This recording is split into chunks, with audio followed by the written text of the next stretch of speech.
Now see this question, if f of x equal to x upon x minus 1, then f of a upon f of a plus 1 is equal to what?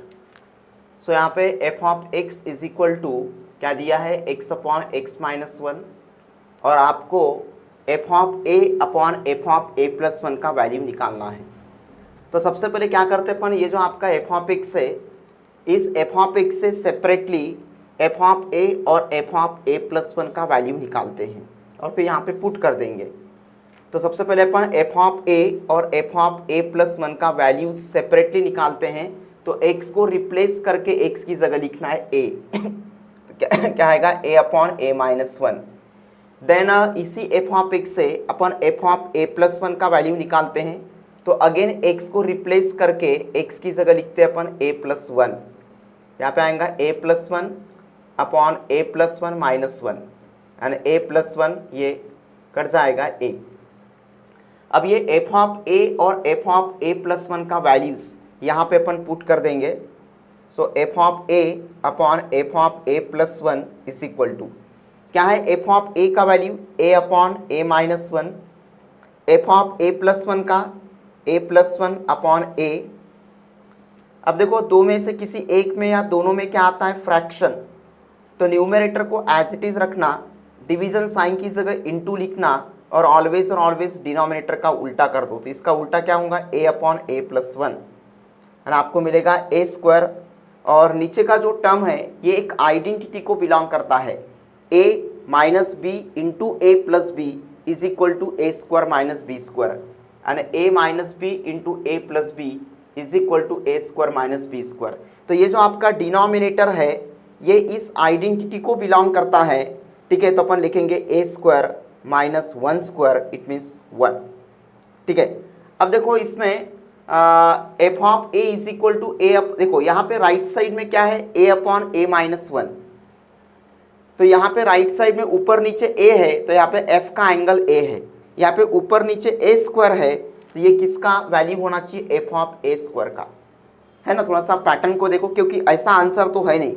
And ये जो option है इस option में a square upon a square minus 1 and ये जो अपन f of a upon f of a plus 1 का ये जो आंसर निकाले, ये आंसर इस तरह का टर्म यहाँ पे ऑप्शन में नहीं है। इसका मतलब यहाँ पे थोड़े पैटर्न को स्टडी करना पड़ेगा। यहाँ पे राइट साइड में ऊपर नीचे a है तो f का एंगल a है, यहाँ पे ऊपर नीचे a स्क्वायर है तो f का एंगल a स्क्वायर होगा एंड ये है आपका ऑप्शन सी। देन चलते अपन क्वेश्चन नंबर 2 के तरफ। This is the solution of question number 1, then is the solution of question number 2। क्या है, f of x is equal to क्या है, x square minus 3x plus 1 और यहाँ पे गिवन है f of 2 alpha is equal to 2 into f of alpha, ठीक है। तो अपने को find the value of alpha.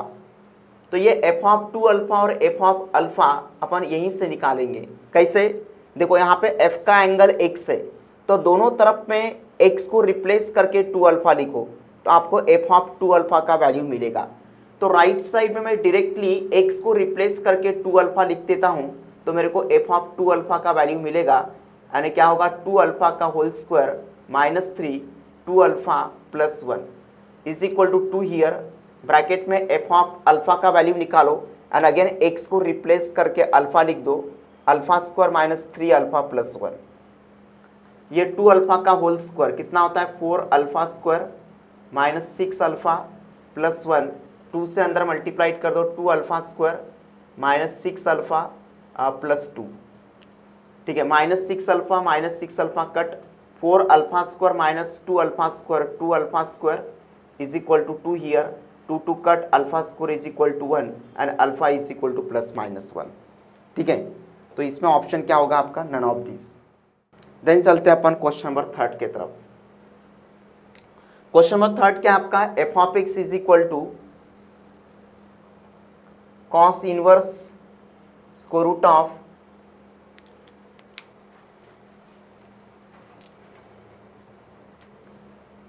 तो यहाँ पे लिखे हैं cos inverse square root of x square plus 3x plus 1 plus cos inverse square root of x square plus 3x। अब देखो पहली बात तो कॉस इनवर्स, ये जो कंप्लीट जो टर्म है, ये पूरा जो होल ब्रैकेट है, ये कॉस इनवर्स का एंगल है। यहाँ पे भी ये जो होल ब्रैकेट है, ये कॉस इनवर्स का एंगल है। तो कॉस इनवर्स का रेंज क्या है?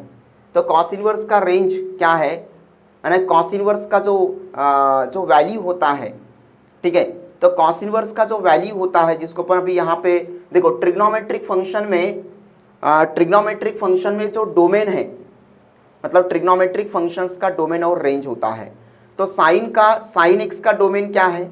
तो साइन एक्स का डोमेन है क्लोज इंटरवल -π/2, π/2, π/2, और उसका अपना रेंज क्या है -1, 1। तो ट्रिग्नोमेट्रिक फंक्शंस का जो रेंज है -1, 1, क्लोज इंटरवल -1, 1, वो साइन का जो रेंज है -1, 1, ये कॉस इनवर्स का या अपना वो साइन इनवर्स का डोमेन बनेगा। या कॉस इनवर्स का जो रेंज है, कॉस इनवर्स और साइन और कॉस दोनों का रेंज एक ही है, -1 to 1। तो साइन या कॉस का जो रेंज है वो साइन इनवर्स और कॉस इनवर्स का डोमेन बनेगा। यानी कॉस इनवर्स का डोमेन क्या है? The domain of cos inverse x क्या है? -1 to 1, क्लोज इंटरवल -1 to 1। यानी इसका जो वैल्यू होगा ये -1 और 1 के बीच का होगा। लेकिन यहाँ पे ये जो कॉस इनवर्स का जो टर्म है ये रूट में है, तो ये कॉस इनवर्स का ये जो एंगल है, ये एंगल रूट में होने के कारण इसका वैल्यू निगेटिव में एंटर नहीं होगा। क्योंकि अगर x² + 3x + 1 का वैल्यू अगर निगेटिव में हुआ तो फिर वो मैंने पहले ही बताया कि रूट के अंदर अगर निगेटिव टर्म आता है तो वो डिफाइन नहीं होता है। तो कॉस इनवर्स का ये जो एंगल है, ये एंगल रूट में होने के कारण इसका वैल्यू जो है, इसका या इसका जो वैल्यू है, ये दोनों का वैल्यू निगेटिव में एंटर नहीं होगा या निगेटिव नहीं होगा, यानी -1 और 0 के बीच का नहीं होगा। ठीक है, इसका वैल्यू -1 और 0 के बीच का नहीं होगा। यानी x² + 3x + 1 का जो this value does not belongs to close interval -1, 0। ठीक है, और इसका जो वैल्यू होगा वो -1 और 1 के बीच का नहीं होगा। इस तरफ हम 0 ले लेते, 0 हो सकता है, बट इसका जो वैल्यू है, ठीक है, इसका या फिर दोनों का जो वैल्यू है, ठीक है, तो इन दोनों का जो वैल्यूज, तो इन दोनों टर्म्स का जो वैल्यूज है ये -1 और 0 के बीच का नहीं होगा। ठीक है, इवन -1 भी नहीं होगा, 0 हो सकता है, इसलिए 0 के साइड में मैंने ये ओपन इंटरवल लिखा है। ठीक है, तो अभी अगर इस दोनों टर्म का वैल्यूज जो देखो, अगर इन दोनों टर्म का वैल्यूज अगर -1 और 0 के बीच का अगर नहीं होगा तो किसके बीच का होगा? तो 0 और 1 के बीच का होगा। एंड अपन लिख सकते हैं कि 0 <= cos इनवर्स √(x² + 3x + 1 <= 1। यहाँ पे वही होगा, 0 <= x² + 3x <= 1। ठीक है, अब देखो इसका जो वैल्यू, अभी यहाँ पे अपन ऐसा लिख सकते हैं, यहाँ पे एक मिनट, मतलब इसका जो वैल्यू होगा, यहाँ पे कॉस इनवर्स मत लिखो, क्योंकि अगर ये जो कंप्लीट टर्म है ना, मतलब ये जो फंक्शन है, अगर इस फंक्शन को अगर डिफाइन करना है तो ये जो कॉस इनवर्स का जो एंगल है, ठीक है, ये देखो ट्रिग्नोमेट्रिक इनवर्स फंक्शन में वैल्यू होता है और अपने को डिग्री लिखना पड़ता है।